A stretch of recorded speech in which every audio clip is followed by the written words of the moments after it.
everyone, welcome back to my channel. I hope you're all doing well out there. And since we already talked about Haunt, which takes place at a haunted house, like I said, we're gonna go through a few movies that take place at haunted houses.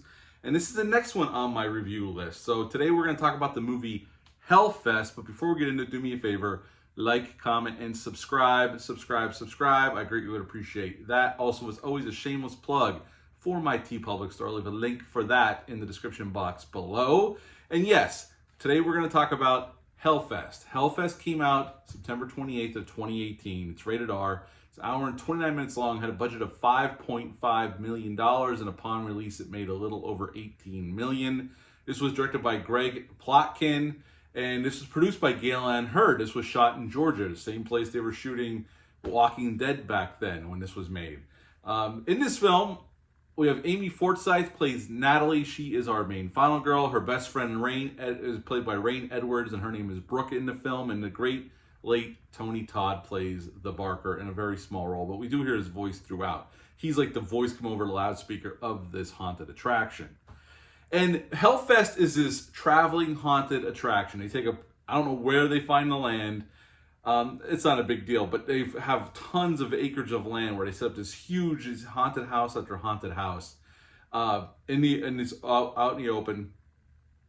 And Natalie and her friends are going. Her one guy friend got VIP passes, and they're going, and they're very excited.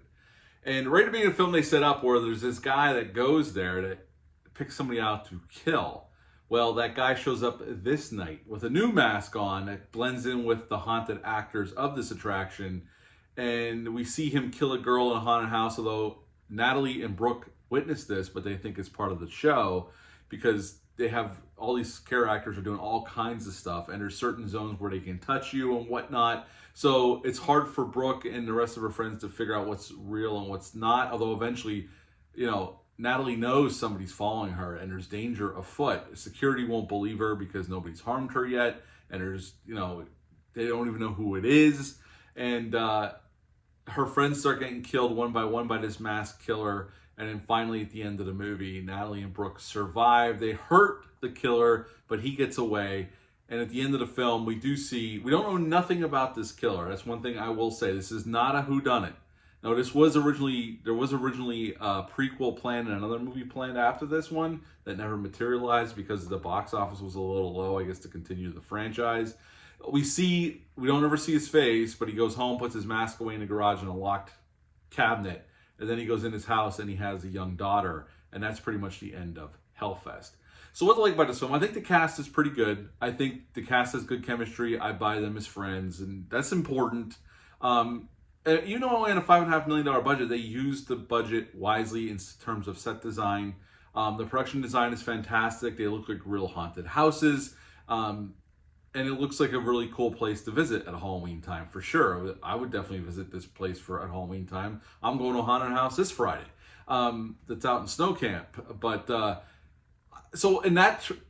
cast and the set design and all that is great. I like the Mask of the Killer. It's a little unique, and I kind of dig it, and it works for this movie. And we do see at the end when he opens his locked cabinet to put his mask away that he has several different masks. Like I said, they do set up where somebody had died at one of the other locations, and we do see that kill in the beginning of the movie. Is this a groundbreaking movie? No, I think what it's missing is there is some carnage candy, the kills. There's a little bit. There's some gory moments for sure. I just don't think there's enough of them. And what I mean, there's not a lot of kills in this one. I think there's 6 victims total in the movie. I think there's some space for a few more. There's a lot of stalking, which I don't mind. I think the director does a decent job with the film. It looks nice, and it definitely conveys what you need to convey to get across the point of the story. Not that this is a complex story by any means. But I think there could have been more kills. This is definitely a slasher movie, and we needed more slashing just to amp up the excitement a little bit here. Because there's not a big, the characters are fine, but there's not some super awesome story going on. It's a very simple setup for a slasher film. I just wish there was more slashing here. I think it needed more kills, and there's not enough here.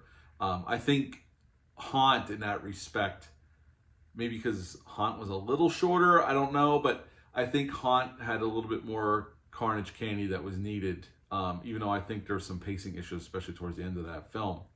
I think the pacing here is actually a little bit better. I think there's just not enough kills. I think there could have been at least 2 or 3 more they could have got in there. But it's a small nitpick. I saw this in the theaters upon initial release back in 2018, and I thought it was okay.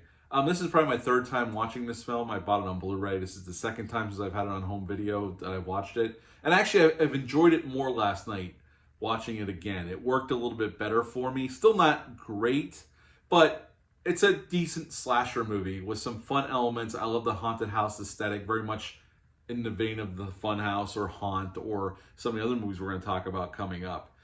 So at the end of the day, I enjoyed this one. It's just not going to blow your socks off if you've never seen it, but it's a solid little slasher film you can have some fun with. This was all shot in Georgia, as I said earlier.